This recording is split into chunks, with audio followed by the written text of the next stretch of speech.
Hello everyone, my name is Alisha Parveen. आज हम देखें के प्रकार आपको बताती हूँ, टाइप्स ऑफ गुडविल। तो ये आपको मैं 3-4 तरीके के एग्जाम्पल के थ्रू बताती हूँ। सबसे पहले मैं आपको बताना चाहूँगी बिल्ली के स्वभाव की ख्याति। अगर आप देखेंगे बिल्ली का नेचर, तो बिल्ली का नेचर क्या होता है। अगर बिल्ली को हमने पाला है और उसे अपने घर में हमने रखा है तो उसे हमसे मतलब नहीं होगा। अगर हम कहीं चले भी जाते हैं, किराए का घर है, उसे हम छोड़ भी देते हैं, तो बिल्ली को उस पर्टिकुलर जगह से, वो घर से मतलब होता है। तो ऐसा ख्याति जो किसी लोकेशन पे डिपेंड करता है, किसी व्यक्ति पे नहीं डिपेंड करता है, लोकेशन पे डिपेंड करता है, वो बिल्ली के स्वभाव की ख्याति होती है।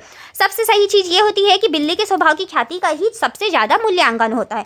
तो इसमें देख सकते हैं आप बिल्ली के स्वभाव की ख्याति। बिल्ली में यह प्रवृत्ति पाई जाती है कि वो अपने पुराने घर को अधिक महत्व देती है, ना कि उस व्यक्ति को जिसके साथ वह रहती है। मालिक के घर छोड़ देने के पर भी वह अपना घर नहीं बदलती, वह पुराने घर में ही रहती है। इसी प्रकार कुछ ग्राहक ऐसे होते हैं जो पुराने दुकान से अपना संबंध नहीं तोड़ते हैं, वो पुराने दुकान पर ही जाते रहते हैं, चाहे उस दुकान का मालिक कोई भी हो। अतः ये ख्याति का मूल्यांकन व्यवसाय की स्थिति, लोकेशन से प्रभावित होती है।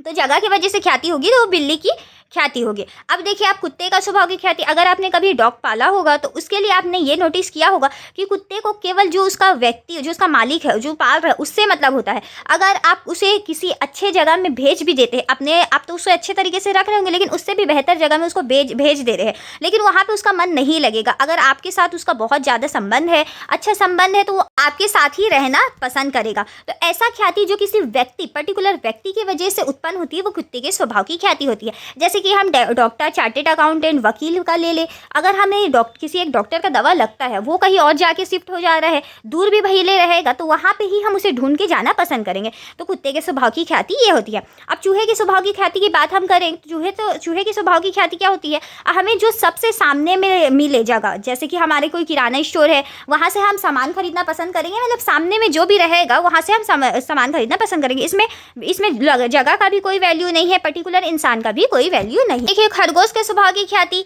तो कई लोग ऐसे होते हैं जो ज़्यादा दूर जाना पसंद नहीं करते हैं। ये कुछ लगभग चूहे के स्वभाव की ख्याति के जैसा ही है। सामने में जो भी दुकान मिले हम उनसे लेना पसंद करते हैं। अगर हम ख्याति को प्रभावित करने वाले तत्व या उसको उत्पन्न करने वाले तत्व के बारे में जाने तो क्या क्या होते हैं। तो ख्याति कैसे प्रभावित होती है। व्यवसाय की प्रकृति, व्यवसाय किस टाइप्स का है उस पर डिपेंड करता है कि ग्राहक ज़्यादा आना पसंद कर रहे हैं कि नहीं। जैसे कि किसी ऐसे चीज़ का हम बिजनेस कर रहे हैं जो सालों भर चलता है, उसका मांग, डिमांड वगैरह लगभग ज़्यादा से ज़्यादा ही है, तो उसका प्रकृति पर डिपेंड करता है। व्यवसाय की स्थिति, उसका लोकेशन सामने है या रिहायशी इलाके में है या एकदम दूर है, उस पर डिपेंड करता है। उचित माल या उचित दाम, उसका रेट वगैरह सही लग रहा है कि नहीं, उसका क्वांटिटी सही है कि नहीं है, तो वो सारी चीज़ें भी देखते हैं।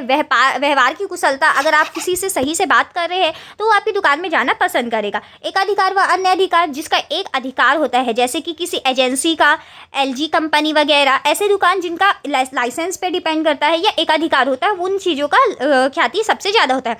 विज्ञापन के कारण, एडवर्टाइजमेंट के कारण भी ख्याति बढ़ती है।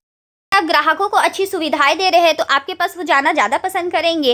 वैसे ही व्यवसाय के संतुष्ट कर्मचारी, एक व्यवसाय का सबसे अच्छा चलने का कारण क्या होता है, उसके संतुष्ट कर्मचारी। अगर कोई मालिक अपने कर्मचारी को अच्छा संतुष्ट रखता है तो वो अपने ग्राहक, आने वाले ग्राहक को भी सही संतुष्टि से बेचेंगे और सही व्यवहार रखेंगे।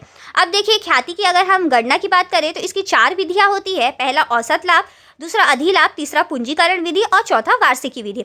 अगर हम औसत लाभ, अधिलाभ की बात करें तो वो तो सिंगल है, लेकिन देखिए पूंजीकरण विधि में औसत लाभ का पूंजीकरण विधि भी शामिल है और अधिलाभ का पूंजीकरण विधि।